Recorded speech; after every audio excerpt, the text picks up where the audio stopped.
应国务院总理李强邀请，德国总理朔尔茨将于14号至16号对中国进行正式访问。这是朔尔茨自2021年12月上任以来第2次访华，也是在欧洲对华去风险的大背景下，其顶住压力与中方面对面交流之行。在2022年豪华商业大佬随行团的基础上，此次朔尔茨再升级访华团规格，加入多位内阁成员。那么，中德双方将重点讨论哪些议题？此行对欧洲又会起到怎样的示范效应？来看报道。据外交部介绍，此次朔尔茨访华期间，习近平主席将同他会见，李强总理将同他会谈，就双边关系和共同关心的问题交换意见。谈及中德关系，外交部发言人毛宁在12号的例行记者会上表示，中方始终视德方为合作共赢的重要伙伴，支持德国在欧洲和全球发挥更加重要的作用。中德从彼此发展中获益，惠及两国人民，同时引领中欧关系行稳致远，为世界注入更多稳定性。今年是中德建立全方位战略伙伴关系10周年，中方愿同德方以此访为契机，增进理解信任，深化务实合作，推动中德关系取得更大发展，共同为世界的和平与繁荣做出更大贡献。据德媒报道，朔尔茨已率领一批顶尖企业代表于13号启程前往中国，在3天的访华行程中，将密集参访重庆、上海、北京3座城市。重庆和上海都是德企投资兴业的重镇，上海周边的太仓市还被誉为德企的第2故乡，吸引500多家德国企业落户。据德国政府网站介绍，朔尔茨一行将于14号参观一家德国可持续氢驱动公司位于重庆的生产设施，15号将参观一家位于上海的德国塑料公司的工厂，16号将在北京与中方高层举行会谈，并参加德中经济咨询委员会会议，行程安排得满满当当。As ever, Olaf Scholz will be accompanied by a posse of German business leaders, reflecting the fact that his country's investment in China is at record levels, despite a looming trade row between China and the European Union over subsidies. 2022年11月，包括大众、宝马、西门子、阿迪达斯等众多德企巨头高管随朔尔茨一同访华，被称为豪华商业大佬随行团。朔尔茨此次访华，德国商报称再次吸引上百家公司争抢访华飞机座位，最终包括西门子、梅赛德斯奔驰、宝马、拜耳、默克、蒂森克鲁伯等至少12名顶级德企的 CEO 拿到访华登机牌。路透社指，这份名单凸显了中国作为德国最大贸易伙伴的地位。去年中德双边贸易额达2531亿欧元，中国连续第8年成为德国最重要的贸易伙伴。其中，德国对华直接投资同比增长4.3%，总额达119亿欧元，创历史新高。在此背景下，德国各界高度期待朔尔茨此访能推动两国经贸合作更上新台阶。 We need more and more people from Europe, from Germany, to come to China and see with their own eyes. In China, being a very fruitful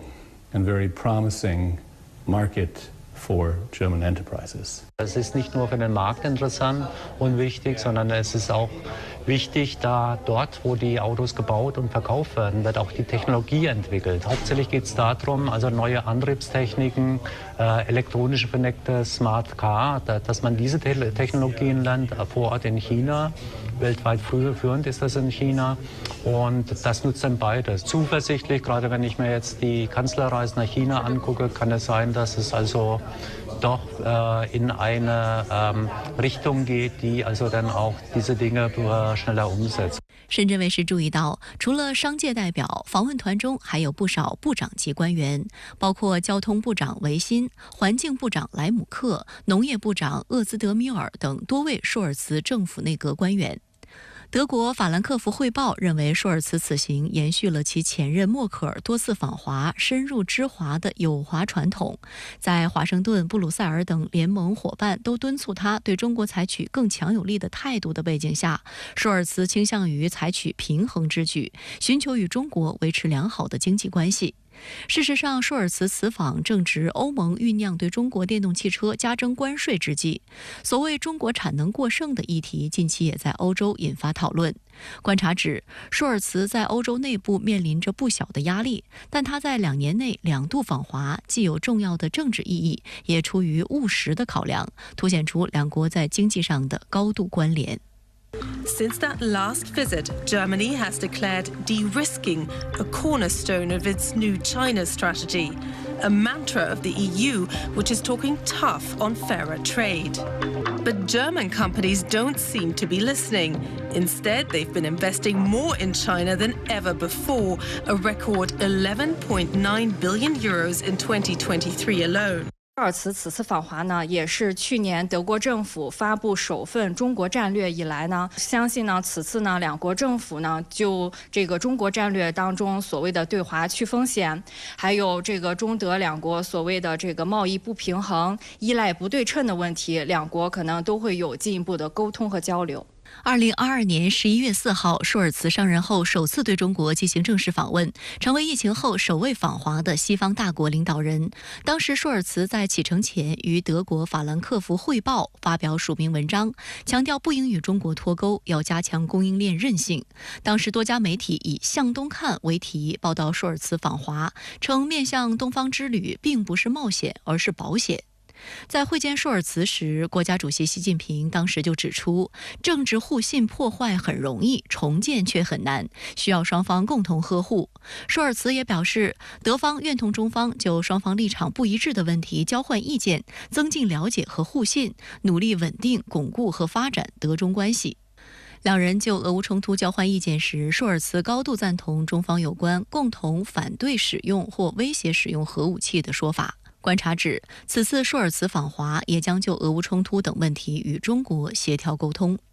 近年来，中德交往频次不断提升。去年6月，国务院总理李强赴德国举行第7轮中德政府磋商，并对德进行正式访问。这是他就任中国国务院总理后的首次出访。在那场传承友谊之旅、深化合作之旅上，李强表示，防风险和合作不是对立的，不合作才是最大的风险，不发展才是最大的不安全。在场的德国工商界代表对此表示赞同，并说，去风险就要加强国际合作，脱钩行不通。愿继续加大在华投资，深耕中国市场，实现在中国生产和中国研发与中国双赢。 You always look for markets which are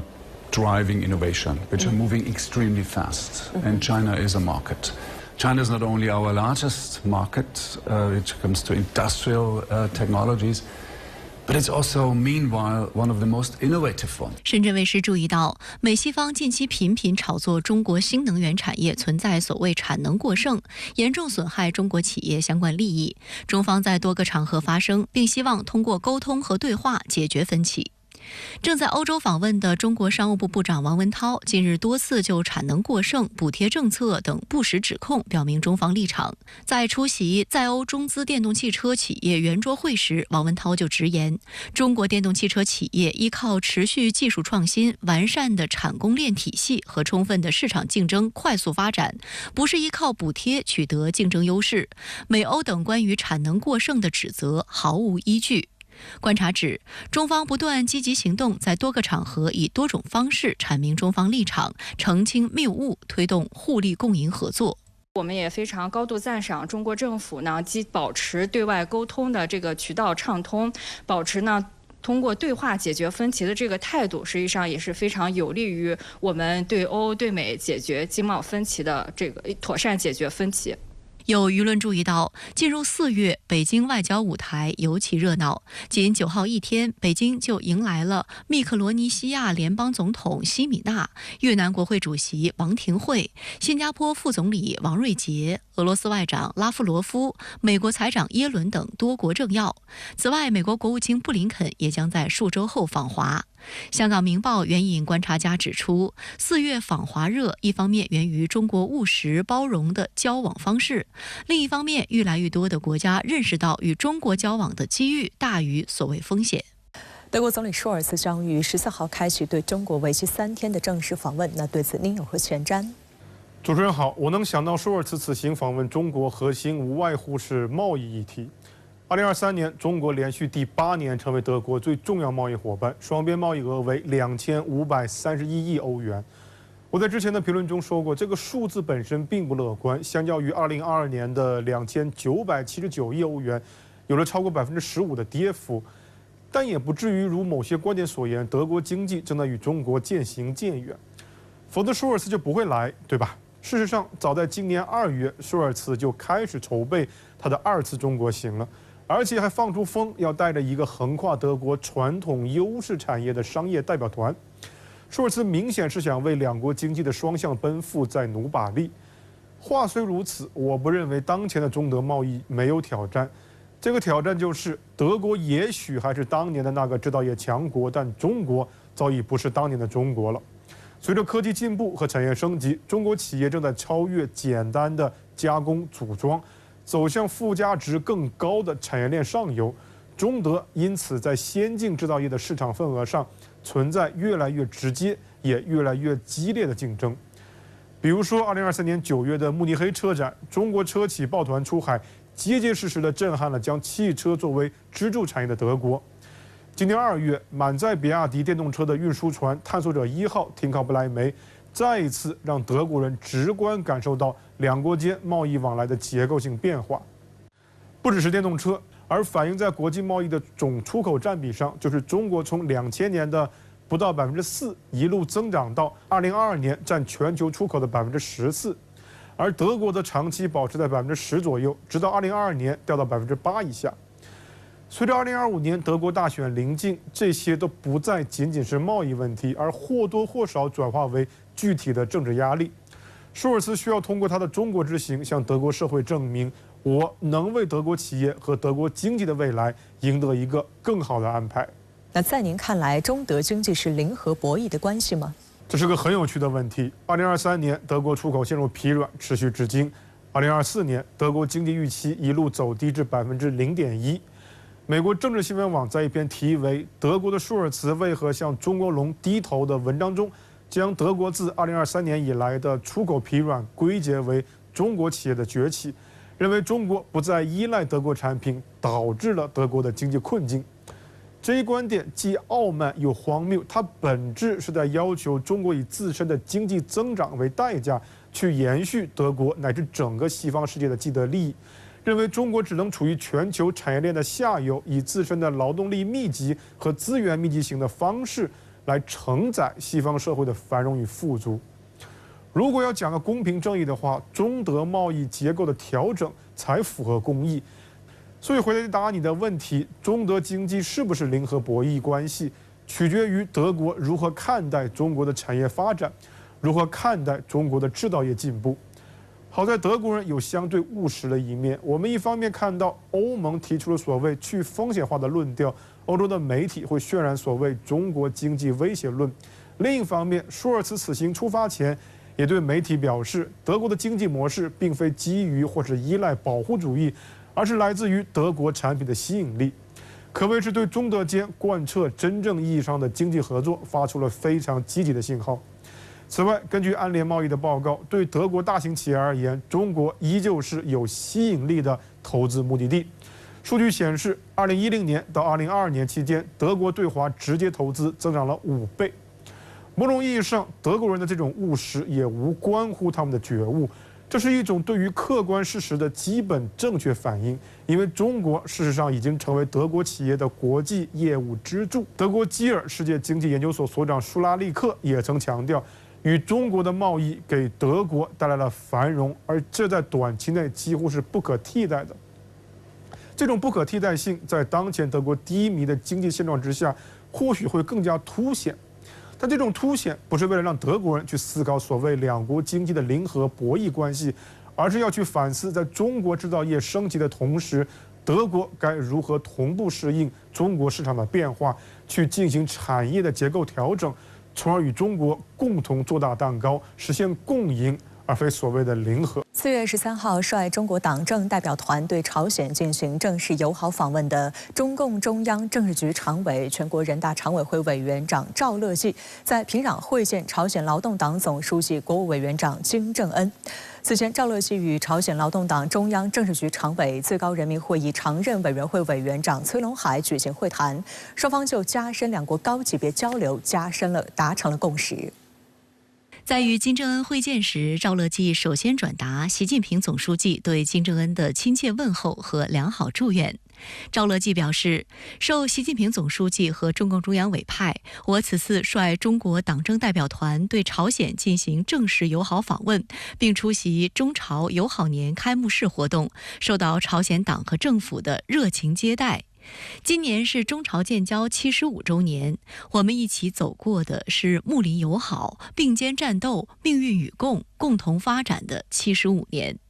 新形势下，中方愿同朝方一道，按照两党两国最高领导人的崇高意志和两国人民的共同意愿，推动中朝关系取得更大发展。赵乐际指出，中朝友谊是两党两国老一辈革命家亲手缔造和培育的，经受住国际风云变幻的种种考验，是我们共同的宝贵财富。中国党和政府始终从战略高度和长远角度看待中朝关系，维护好、巩固好、发展好中朝传统友好合作关系，是我们坚定不移的方针。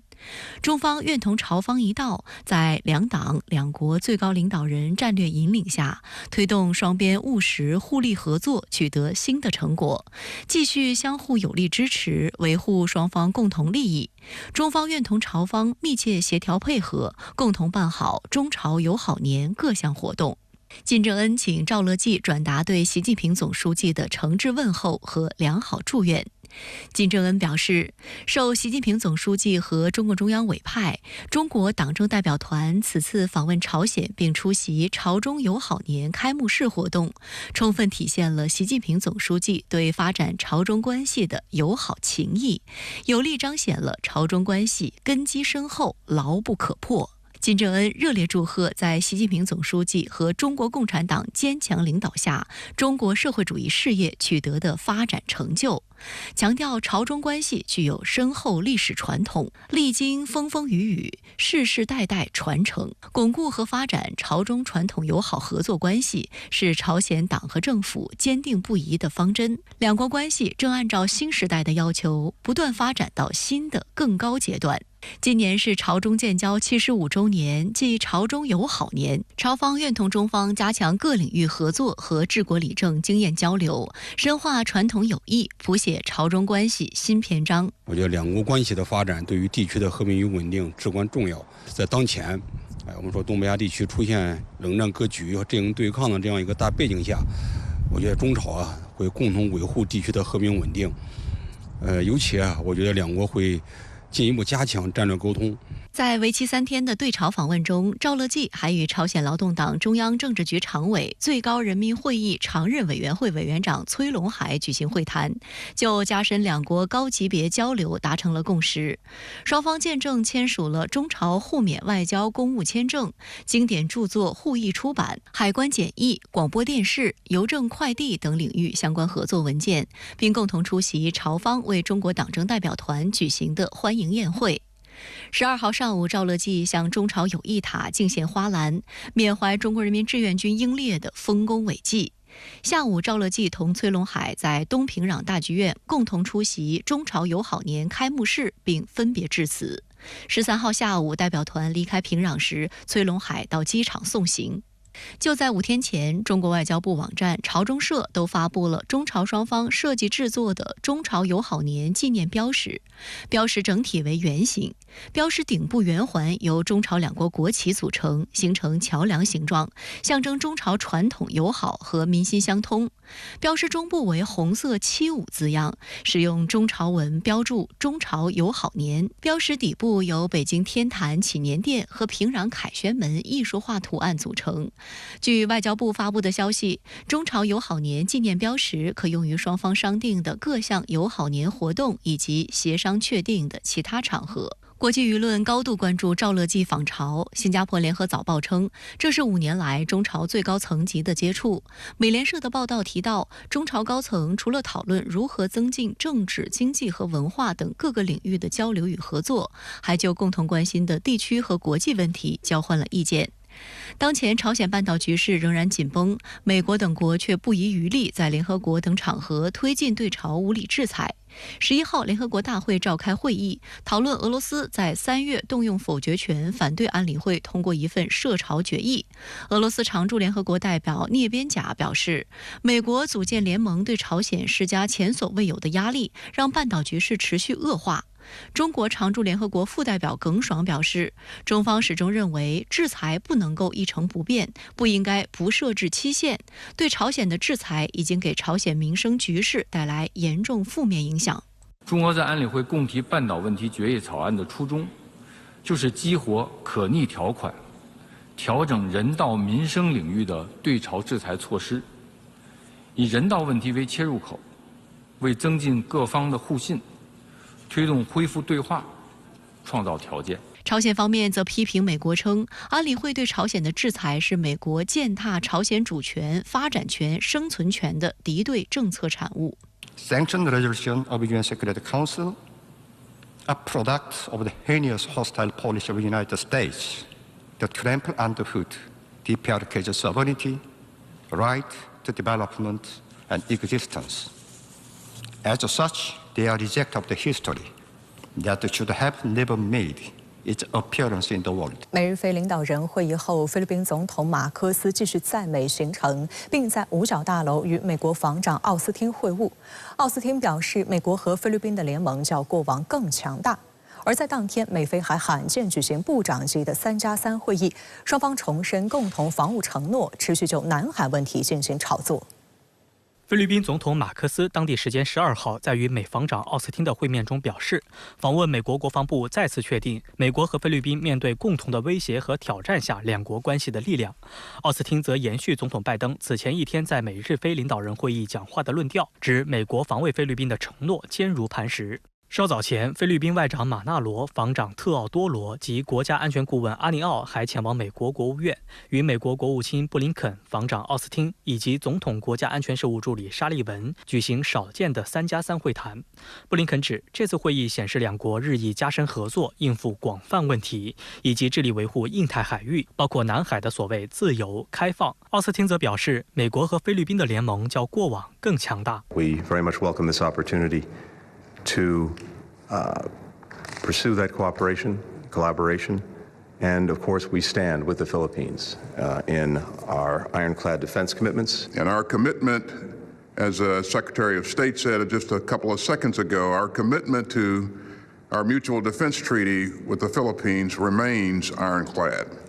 11号，美日菲三国领导人举行会谈，宣布强化安全合作，建立包括三边海事对话在内的新的对话机制，并在南海等问题上对华攻击抹黑、恶意中伤。而在三方会谈之前进行的美菲领导人会晤中，美国针对南海海上态势又拿美菲共同防御条约胁迫中国，宣称美菲同盟关系牢不可破。分析指出，美菲共同防御条约是冷战产物，而中菲之间有关南海领土主权与海洋管辖权的争议是两国双边问题，与美国无关。美国多次拿美菲共同防御条约说事，为菲律宾的非法主张背书，助长了菲律宾在南海投机冒进的心理，也产生了恶劣影响。美国怂恿菲律宾维修加固仁爱礁坐滩军舰，甚至还派出舰机在海上配合支持菲方，为菲律宾单方面的破坏性举动撑腰，导致中菲双方曾经达成的一些共识、谅解和海上默契被打破。中国南海研究院世界海军研究中心主任陈向淼日前就专门指出，菲律宾参议院今年2月通过所谓海洋区域法案，意味着该法案已在非国会两院获通过，只待菲总统签署生效。文章认为，菲律宾海洋区域法案酝酿已久，其根本意图是坐实南海仲裁案所被裁决，反映出菲律宾一贯奉行的扩张主义海洋战略。陈向淼在接受深圳卫视采访时进一步表示，此次美日菲领导人会议的召开以及美日对菲提供的支持，一方面会让菲律宾更有底气去推进其海洋扩张战略，另一方面也会让菲律宾在海洋扩张上手段更加多样化，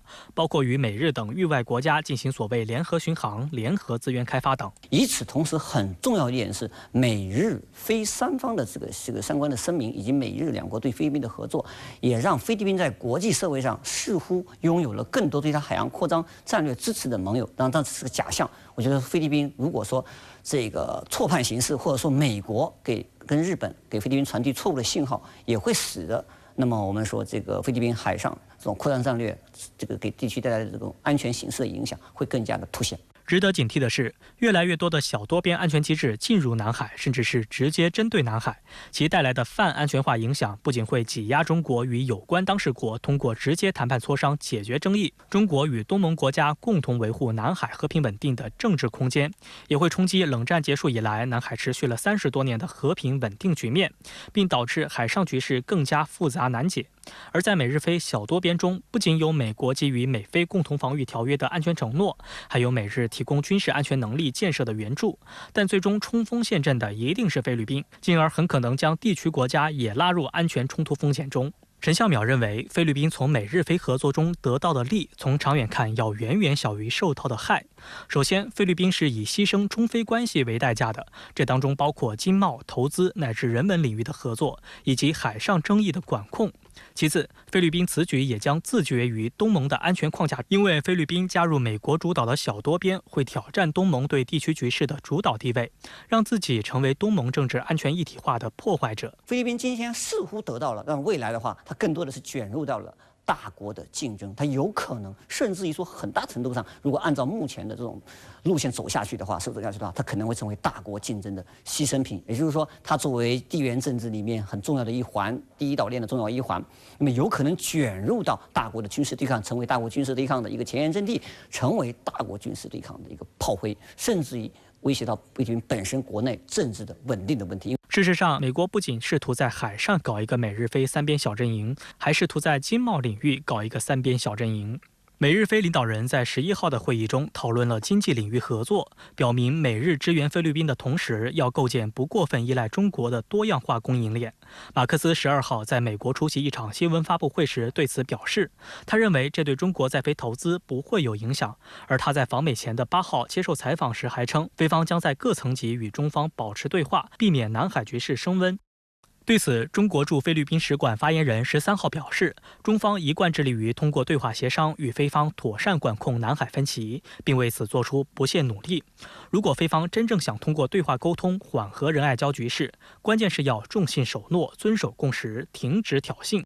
关于如何处理当前仁爱礁局势，中方提出3点立场，即菲方尽快拖走坐滩军舰，恢复仁爱礁无人无设施的原状。坐滩军舰拖走前，中方愿从人道主义出发，在事先向中方通报并经现场核查后，允许菲方实施生活物资运补。但如果菲方运送大量建材上舰，试图建设固定设施和永久哨所，中方绝不接受，将坚决依法依规予以阻拦。此前一天，中国驻菲律宾使馆发言人还针对美日菲领导人会议回应表示，近期菲方在美日等域外势力怂恿支持下，在南海不断侵权挑衅，中方不得不采取必要措施，坚决维护自身领土主权与海洋权益，奉劝菲方不要与域外势力沆瀣一气，甘做恶华棋子，最终沦为弃子。菲律宾资深媒体人黄栋新对深圳卫视表示，马克思政府目前一面倒地服从美国的印太战略，推升南海局势。菲律宾的有识之士实际上对此感到忧虑。虽然美方一再强调美菲共同防御条约的承诺坚如磐石，但基于当中的条款实际上需要美国国会授权，所以菲律宾国内对美国信誓旦旦的承诺是有怀疑的。而且本月美菲将举行肩并肩联合军演，1万多名美军参演，日本和澳大利亚等域外国家也将以不同形式参与进来，这无疑将进一步增加南海方向上擦枪走火的风险。在此背景下，中国驻菲律宾大使馆连续表态并重申中方立场，就是不希望局势在域外国家的挑唆和介入下走到不可收拾的地步。那中国也是忍耐也是有限的，所以驻菲大使馆对小马可希最后现在的语气越来越严厉，就是要警告小马可希悬崖勒马。不要跨越那一步。如果跨越那一步，那中方可以说会采取比较激烈的反击行动。那时候遭殃的只能是菲律宾。值得注意的是，菲律宾前总统杜特尔特日前接受中国媒体采访时就表示，在南海美军基地等问题上，如果菲律宾允许自身依附于另一国，就会将自身置于战争冲突风险之中。杜特尔特还表示，菲中之间可以尝试沟通，不一定是和我，也可以是和其他人，但我现在是唯一一个敢露面的人，因为我不怕。黄栋新认为，当前马克思政府在菲律宾国内渲染抗中氛围的背景下，一些理性的声音实际上是被压制了。杜特尔特作为前总统，在菲律宾国内是具有较大政治影响力的人物，此时做出相关表态，一定程度可以引导更多理性的声音释放出来。那在这个时候，他能够大胆地说出这些代表菲律宾理性的声音出来，同时也是代表了菲律宾一些正义的声音嘛。那他这番言辞肯定会引起爱好和平的大部分的菲律宾人民的同感。那么与此同时，在美国访问的还有日本首相岸田文雄。6天行程中，岸田不仅受邀在美国国会演讲，还与美方达成约70项防务合作协议，并将重组驻日美军司令部。双方将此形容为美日同盟的最重大升级。不过，也有日本媒体泼冷水，形容美日关系如同樱花般，只会昙花一现。最新民调显示，岸田内阁的支持率再探新低，跌至16%。4月9号至14号，岸田文雄对美国展开了为期6天的国事访问。行前，日媒高调称，此访是继2015年时任首相安倍晋三访美之后，日本首相时隔9年再次以国宾身份访问美国。美国政府确实也给予岸田极高礼遇，邀请其在国会发表演讲。岸田也成为安倍之后第2位获此殊荣的日本领导人。演讲一开始，岸田就给美国戴高帽，声称世界离不开美国的领导。The world needs the United States to continue playing this pivotal role in the affairs of nations. Yes, the leadership of the United States, it is indispensable. 据朝日电视台爆料，为了准备这次全英语演讲，岸田专门请来一位美国总统的演讲撰稿人，让其将演讲稿内容做了录音，反复听录音练习。分析认为，岸田沿用美国文化符号，强调自己了解与喜欢美国，反映其希望日美关系能突破原有框架的强烈意愿。Ladies and gentlemen, as the United States' closest friend, Tomodachi, the people of Japan are with you side by side to assure the survival of liberty.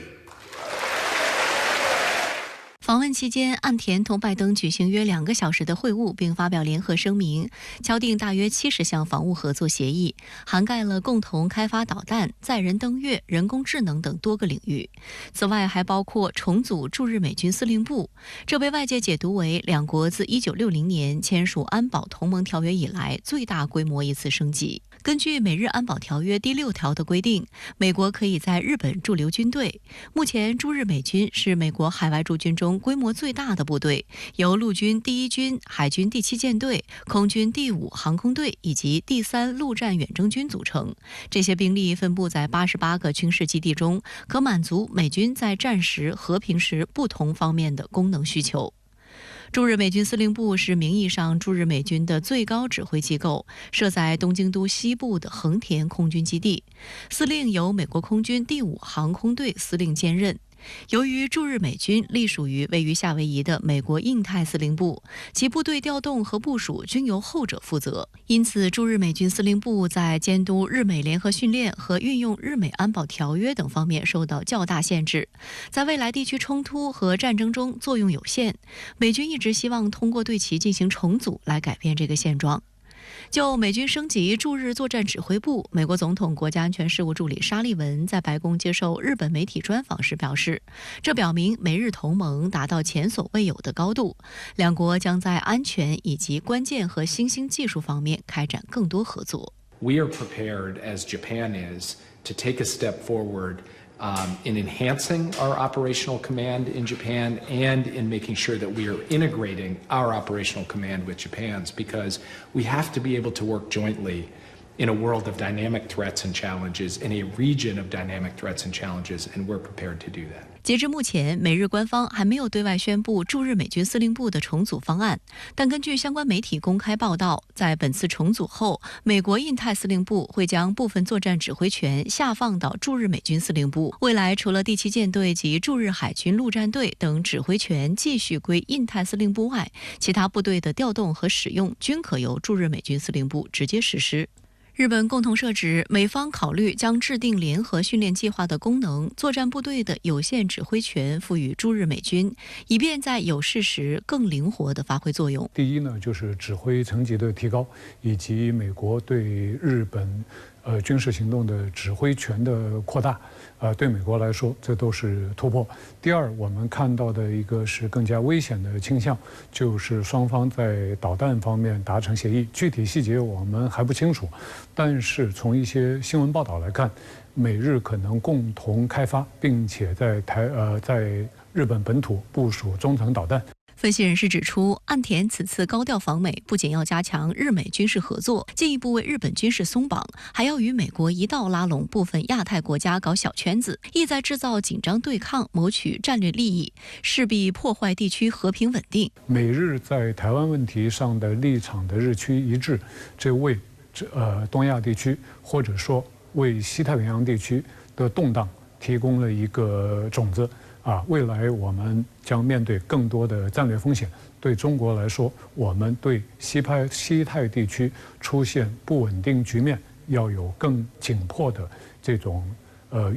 筹备。外界注意到，就在岸田访美期间，美日韩3国于11号和12号在韩国济州岛以南的海域举行了海上联合演习。美国海军派出罗斯福号核动力航母和3艘阿利伯克级导弹驱逐舰，韩国和日本各派出1艘宙斯盾驱逐舰参加演习。据悉，参演部队进行了反潜海上拦截演练，以阻止非法运输大规模杀伤性武器。深圳卫视注意到，美国媒体对此次演习进行了针对性炒作。美联社专门在版头位置提到，报道发自罗斯福号航母上，并声称此次联演是为应对中国在该地区所谓威胁性军事行动。作为被允许前排观看演习的几家新闻机构之一，美联社称 FA-18E 超级大黄蜂战斗机从航母的飞行甲板上起飞，甲板上还有 MH-60R 海鹰反潜直升机。然而，岸田一边倒政策在日本国内引发反弹。根据日本时事通讯社本月5号至8号所做调查显示，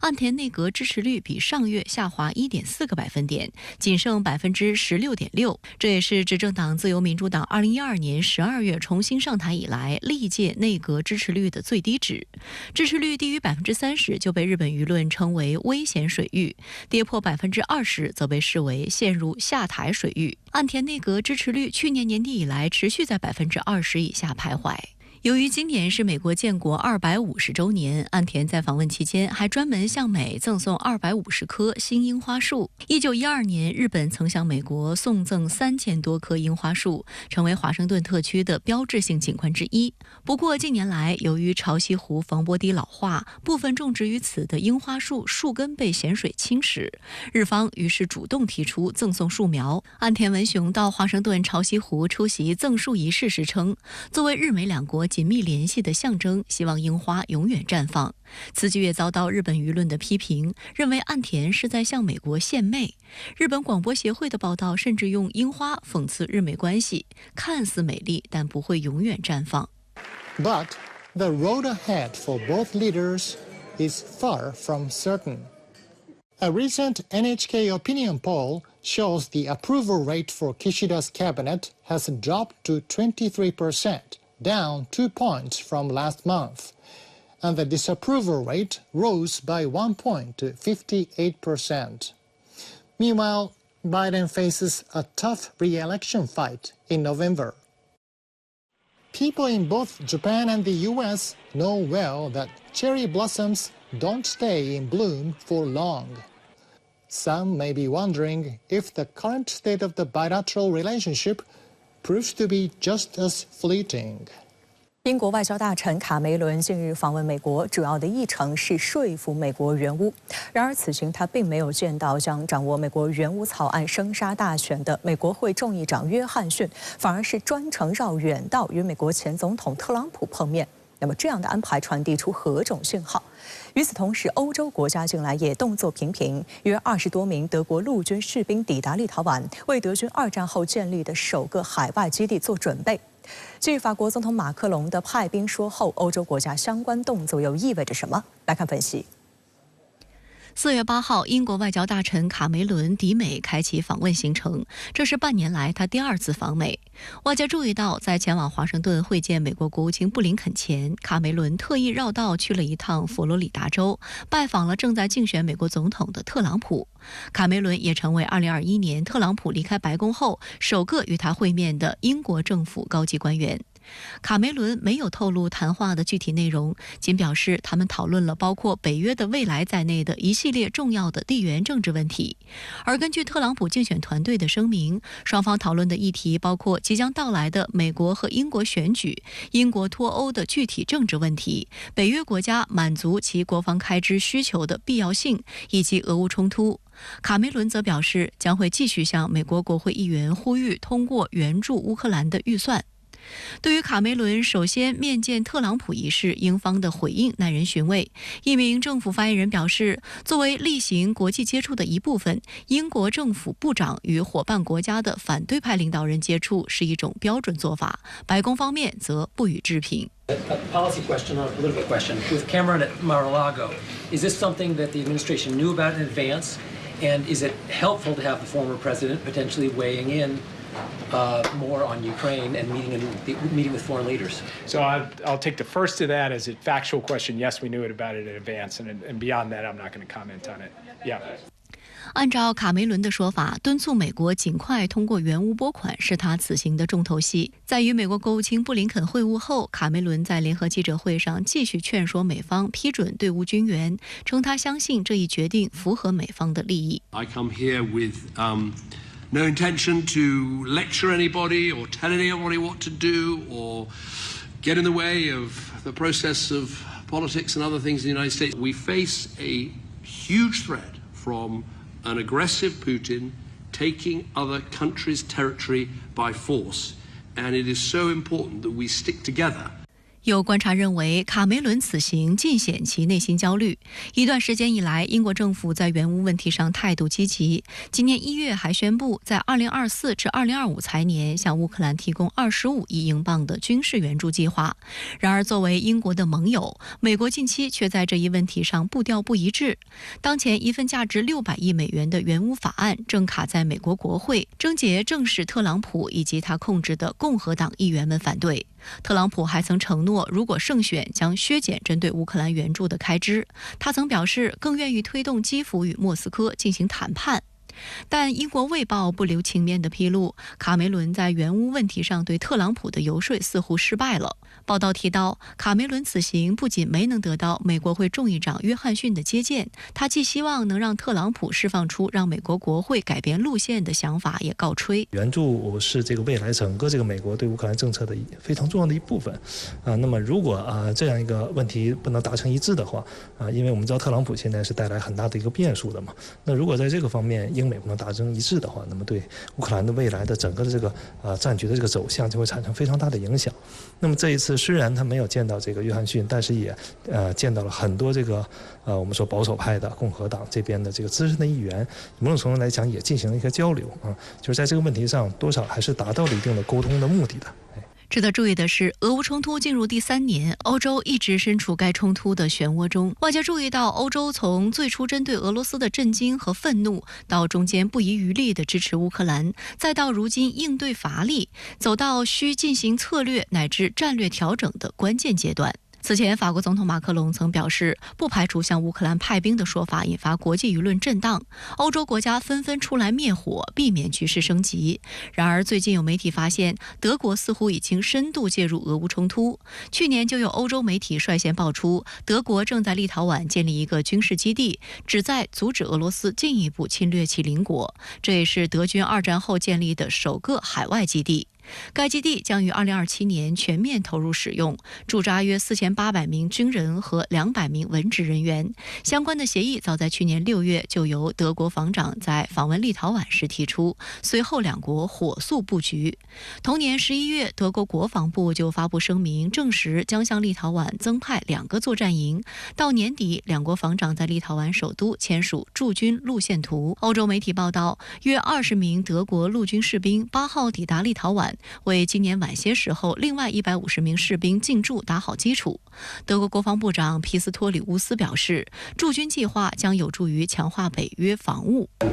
Wichtiger Tag für die Bundeswehr. Das erste Mal, dass wir dauerhaft eine solche Einheit außerhalb Deutschlands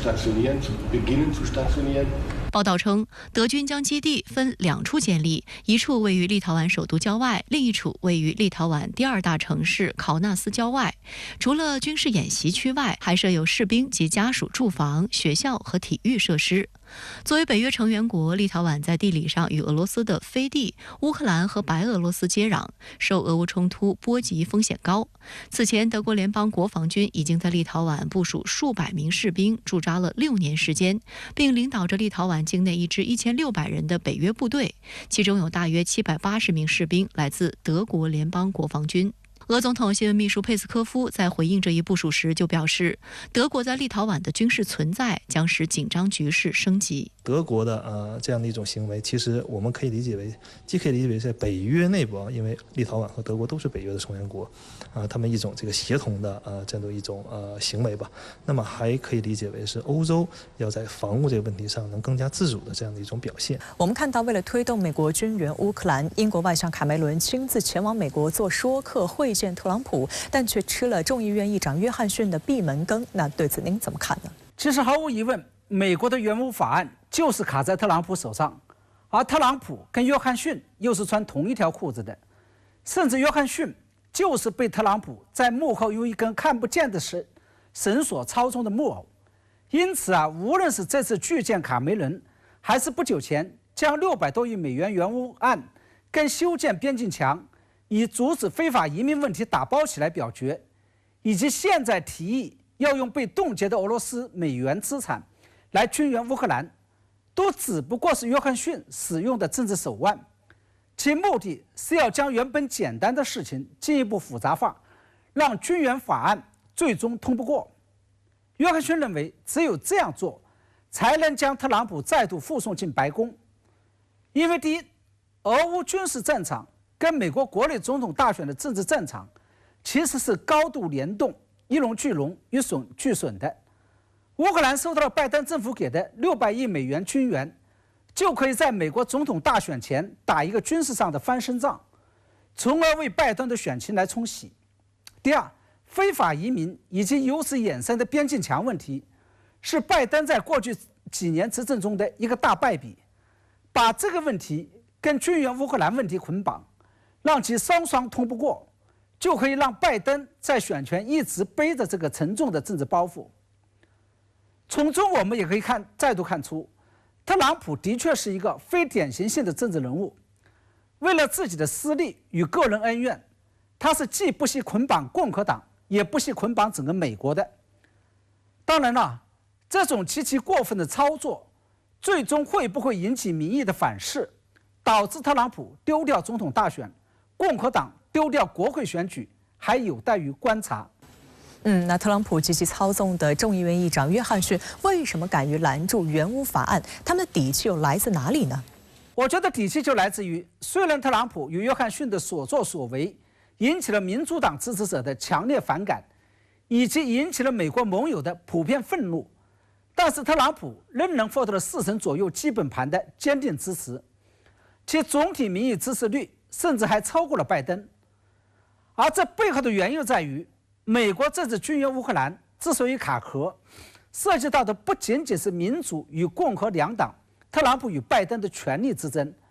同时还涉及到了美国国内的2种不同的价值观与世界观，以及由此而引起的2种不同的外交路线之争。